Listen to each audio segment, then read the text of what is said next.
आज हम लोग वेक्टर कैलकुलस के अंदर कुछ थ्योरम है उनके बारे में डिस्कस करेंगे। तो पहले थ्योरम हमारे पास है Green theorem, then Gauss divergence theorem और देन स्टोक्स थ्योरम। आज हम तीन थ्योरम के बारे में डिस्कस करेंगे जो कि काफी इंपॉर्टेंट है। पहला हमारे पास है ग्रीन थ्योरम। ग्रीन थ्योरम क्या होगा, इसका कुछ इस तरह से सरफेस होगा लाइन इंटीग्रेशन के अंदर five D X plus psi D Y. ठीक है, यहाँ पे सी कर्व होगी, कर्व के अलोंग कर्व को रिप्रेजेंट करेगी। ये फाई और साई है, ये दोनों एक्स वाई के फंक्शन होंगे। इसको हम कुछ इस तरह से ड्राइव कर सकते हैं, डबल इंटीग्रेशन डेल साई और del X minus del phi और डेल वाई। ठीक है, और D x D Y. Double integration यहाँ पे सरफेस को रिप्रेजेंट करेगा। तो इस तरह से हम हमारे पास क्वेश्चन के अंदर ये कुछ इस तरह का सरफेस गिवन होगा और हम इसको डबल इंटीग्रेशन का यूज करके इसको सोल्व कर सकते हैं।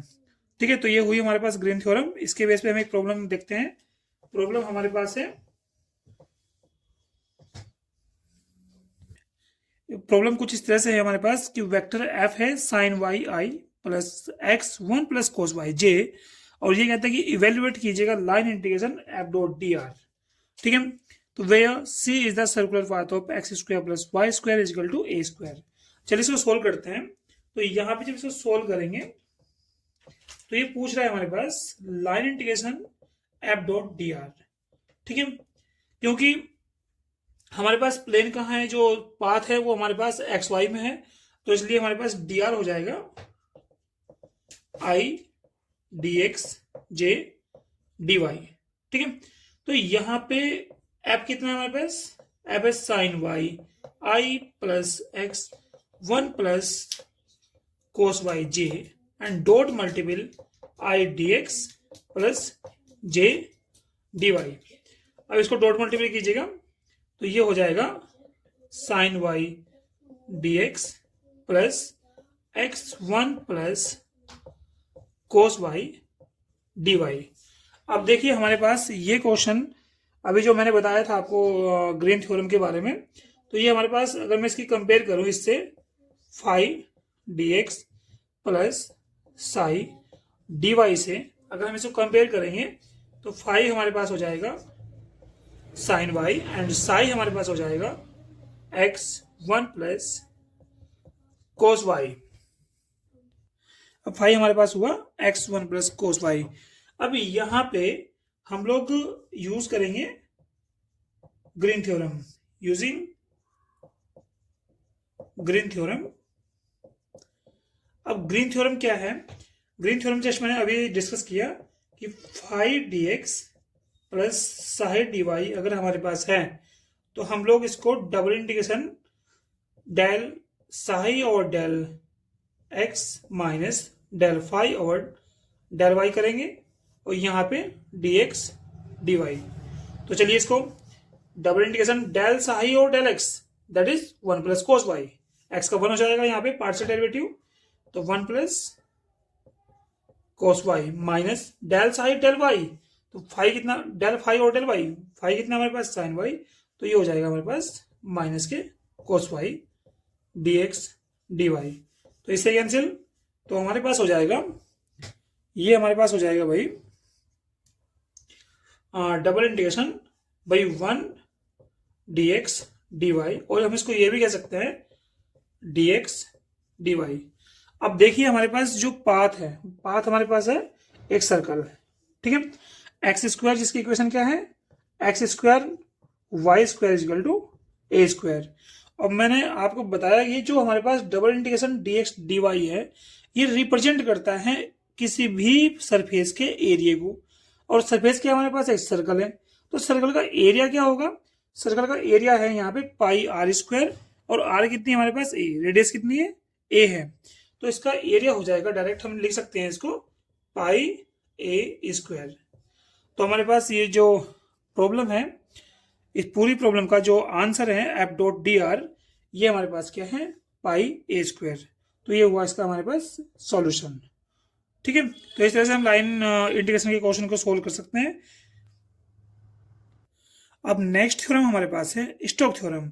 अब स्टोक थ्योरम का क्या वर्क है, ये लाइन इंटीग्रल को एफ डॉट डी आर को कन्वर्ट करती है सरफेस इंटीग्रेशन में, that is double integration curl of F dot n cap ds. तो यहां पे ये एक छोटा सा पॉइंट है कि स्टोक्स थ्योरम का क्या वर्क है। तो ये लाइन इंटीग्रल को इंटरचेंज करती है, कन्वर्ट करती है सरफेस इंटीग्रेशन में, ठीक है, या सरफेस इंटीग्रल में, और इसको सिंगल इंटीग्रेशन को डबल इंटीग्रेशन की हेल्प से हम सोल्व कर सकते हैं, ठीक है। तो इसी इसके बेस पे भी हम एक प्रॉब्लम करते हैं। अब हमारे पास प्रॉब्लम कुछ इस तरह से है, using Stokes theorem evaluate single integration 2x minus y D x minus y z square d y minus Y square z d z, जहाँ पे C जो है एक सर्कुलर एक कर्व है एक सर्कल की, corresponding to the surface of sphere. ये जो सर्कल जो बना हुआ है एक स्फीयर का पार्ट है, एक स्फीयर का सरफेस है ऑफ यूनिट रेडियस, ठीक है। तो ये हुआ हमारे पास एक क्वेश्चन जिसके अंदर हमें F dot D R line integration find करना है, ठीक है, किसका यूज करके, स्टोक्स थ्योरम का यूज करके। तो इसको सोल्व करते हैं। तो सोल्व करेंगे हमारे पास यहाँ पे देखिए 2x माइनस के y D x minus y z square d y minus Y square z d z है। तो मैं इसको कुछ इस तरह से लिख सकता हूं 2x माइनस के वाई आई माइनस वाई जेड स्क्वायर जे माइनस वाई स्क्वायर जेड के। तो मैंने इसको कुछ इस तरह से लिख दिया, ठीक है। और भाई i D x J D y and k d z, मैंने कुछ इस तरह से इसको लिखा। और इसको मैं शॉर्ट में लिख सकता हूं कि ये हमारे पास क्या है, सपोज दैट कोई वेक्टर एफ है और ये हमारे पास क्या है, डॉट डी आर। अब इस क्वेश्चन को हमें सोल्व करना है लाइन इंटीग्रेशन की हेल्प से। तो यहाँ पे जो हमारे पास जो इसका जो डेटा गिवन है वो सफिशिएंट नहीं है इस क्वेश्चन को सोल्व करने के लिए। तो इसके लिए हमें क्या करना पड़ेगा, क्योंकि अभी यहाँ पे ये क्लियर ये तो बात है कि ये जो सरफेस है वो हमारे पास किस में है, वो एक्स वाई में है, लेकिन यहाँ से जेड को कैसे रिमूव करेंगे। तो अब यहाँ पे जो डेटा है हमारे पास, जो वेक्टर है वो जेड में भी है, जो एफ है वो जेड में भी है, तो इसका रिमूव कैसे करेंगे। तो इसको हम इस तरह से एफ डॉट डी आर को डायरेक्ट सोल्व नहीं कर पाएंगे, तो हम यहाँ पे स्टोक्स थ्योरम का यूज करेंगे। अब स्टोक्स थ्योरम क्या कहती है, by using Stokes theorem, Stokes theorem हमारे पास क्या है भाई, एफ डॉट, जो कि हमने अभी डिस्कस किया, double integration curl F dot n cap ds, ठीक है। तो ये एन कैप डीएस है। अब यहां पे सबसे पहले हम लोग कर्ल एफ फाइंड करते हैं। तो कर्ल एफ हमारे पास हो जाएगा आई जे के डेल और del x del del y del और डेल जेड क्या है, 2x माइनस के y minus y z square minus Y square z. Solve कीजिए, आई ये कैंसिल, इसका y के रिस्पेक्ट में डेरिवेटिव करेंगे तो माइनस के 2y जेड, माइनस जेड के रिस्पेक्ट में डेरिवेटिव करेंगे तो प्लस 2y जेड माइनस जे, ये कैंसिल और ये कैंसिल, तो इसका एक्स रिस्पेक्ट में 0 हो जाएगा और इसका जेड के रिस्पेक्ट में 0 हो जाएगा, तो ये वाला पार्ट 0 हो गया, प्लस के ये कैंसिल, यहां से ये कैंसिल, तो इसका एक्स रिस्पेक्ट में 0 हो जाएगा और इसका वाई के रिस्पेक्ट में 1 हो जाएगा, ठीक है। तो ये हुआ हमारे पास +1, तो हमारे पास ये आगे 0, तो ये हमारे पास क्या बचता है, के, ओनली के बच गया, के इंटू 1 दैट इज ए के। तो कर्ल एफ हमारे पास आया के वेक्टर, ओनली के। अब दूसरी बात आती है एन कैप। एन कैप निकालने के लिए हमें मालूम होना चाहिए कि सरफेस कैसा है। चलिए हम एन कैप तो बाद में निकालेंगे, इससे पहले हम जान लेते हैं कि पहला पूरा इसको पूरा सोल्व करते हैं, ठीक है। अब यहाँ पे हम थोड़ा शॉर्ट में यहाँ पे करते हैं। तो कर्ल एफ कितना है हमारे पास, के है, ठीक है। के डॉट कर्ल ऐप हमारे पास आ गया, के डॉट एन कैप हमारे पास एन कैप रहेगा। अब यहाँ पे ds क्या है, देखो मेरा जो पाथ है वो एक्स वाई प्लेन में है। अगर एक्स वाई प्लेन में है, मैंने प्रीवियस लेक्चर में डिस्कस किया था, अगर आपका प्लेन एक्स वाई प्लेन में है तो आपका ds होगा dx dy के डॉट एन कैप। अब देखिए यहाँ पे a डॉट के डॉट एन कैप है, यहाँ पे के डॉट एन कैप है। ये दोनों क्या है, सिमिलर हैं। ये हम लोग कैंसिल कर सकते हैं, लेकिन नोट कर लीजिए अगर इनमें से कोई भी एक डिफरेंट होगा तो हम इसको कैंसिल नहीं कर सकते। तो हमारे पास हो जाएगा डबल इंटीग्रेशन dx dy। अब ये क्या है, ये रिप्रेजेंट करता है एरिया को। अब एरिया किसका, एरिया हमारे पास ये जो x square plus Y square equal to 1 है, इसका एरिया होगा पाई आर स्क्वायर। आर की वैल्यू कितनी 1 है, यहाँ पे रेडियस 1 है तो 1 का स्क्वायर दैट इज पाई। तो हमारे पास आंसर कितना हुआ, by using Stoke theorem answer हमारे पास हुआ पाई। तो इस तरह से हम लाइन इंटीग्रेशन को सरफेस इंटीग्रेशन की हेल्प से सोल्व कर सकते हैं बाय यूजिंग स्टोक थ्योरम। कुछ क्वेश्चन के अंदर डायरेक्ट आंसर मिल जाएगा, यहाँ पे कुछ क्वेश्चन के अंदर ये लिमिट हमें फाइंड करनी होगी। जैसे कि यहाँ पे अगर हमें एन कैप भी फाइंड करना होगा कुछ क्वेश्चन के अंदर, तो एन कैप कैसे फाइंड करेंगे यहाँ पे, तो ये जो सरफेस की इक्वेशन है यहाँ पे देखो, सरफेस ऑफ स्पेयर की जो इक्वेशन है, यहाँ से हम फाई फाइंड करेंगे और उसका यूनिट नॉर्मल फाइंड करेंगे, यहाँ से हम लोग एन कैप फाइंड कर सकते हैं। ठीक है, तो ये रहा हमारे पास स्टोक थ्योरम।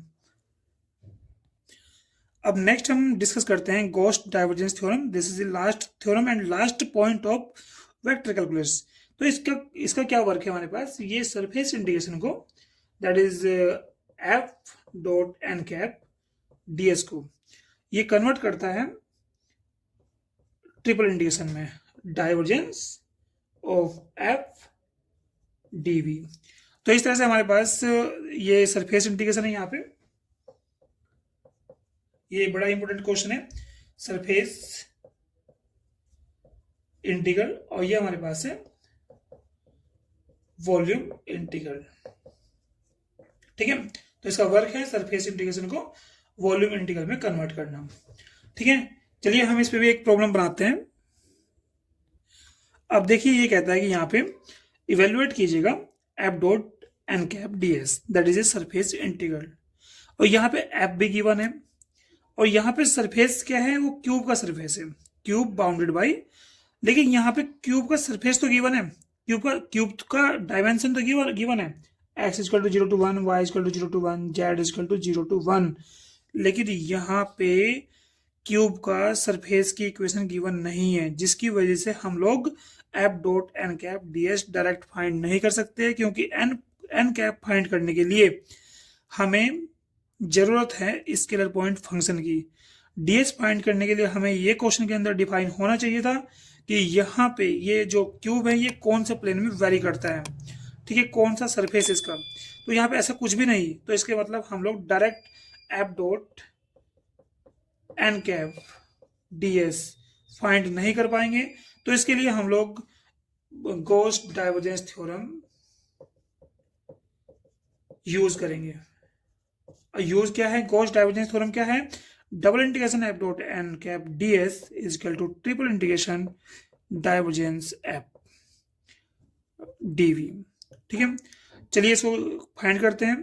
तो यहाँ पे ट्रिपल इंटीग्रेशन डाइवर्जेंस एफ, हमारे पास एफ क्या है 4x, पहले इसका डाइवर्जेंस निकाल लेते हैं, पहले एफ का हम लोग डाइवर्जेंस निकालते हैं तब dv में पुटअप करेंगे। तो इसका डाइवर्जेंस निकालेंगे पहले, ठीक है, तो इसका डाइवर्जेंस निकालते हैं पहले भाई। डाइवर्जेंस है divergence F that is del dot F that is I del over del X plus J del over del Y plus K del over del Z and dot multiple F क्या है 4x Z I minus Y square J plus Y Z K. ठीक है, इसको dot multiple कीजिएगा, del over del X 4x Z plus del over del Y minus Y square plus del over del z y z. तो ये हो गया 4z minus 2y और plus y that is 4z minus y. तो हमारे पास divergence F कितना मिला, 4z minus Y. ठीक है, अब यहाँ पर डीवी कितना होगा, डीवी होगा हमारे पास dx dy dz। अब इसकी लिमिटेशन कितनी होगी, जीरो, ये हो जाएगी 0 to 1, क्योंकि लिमिट गिवन है 0 to 1, y की वैल्यू भी, y की लिमिट भी गिवन है 0 to 1 और z की लिमिट भी 0 to 1 गिवन है। ठीक है, और डाइवर्जेंस एफ कितना है हमारे पास, 4z माइनस के y, और भाई dx dy dz। अब हम इसको पहले z के रिस्पेक्ट में सोल्व करेंगे, देन y के रिस्पेक्ट में सोल्व करेंगे, और देन इसको x के रिस्पेक्ट में सोल्व करेंगे, इंटीग्रेट करेंगे, और तब हमारे पास वॉल्यूम इंटीग्रेशन को, इस वॉल्यूम इंटीग्रेशन को सोल्व करके हमारे पास जो भी आंसर आएगा वो आंसर आएगा आपका surface integration F dot n cap d s. तो हमारे पास ये वेक्टर कैलकुलस की 3 इंपोर्टेंट थ्योरम है, जो कि काफ़ी इंपोर्टेंट थ्योरम है। इन पे क्वेश्चन बनते ही बनते हैं, इनको अच्छी तरह से प्रिपेयर कीजिएगा। Okay, thank you so much.